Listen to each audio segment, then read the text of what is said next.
Yun guys, so nandito kami sa Malainin Bago. So yung bendo na to ay hindi galing sa amin.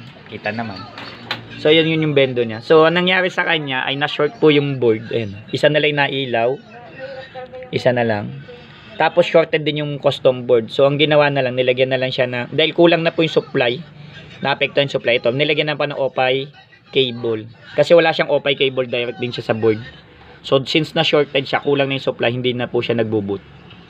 So yun, okay naman yung power supply, chines naman, okay naman po. Maliban lang doon talaga sa 5 volts going to board ay yun.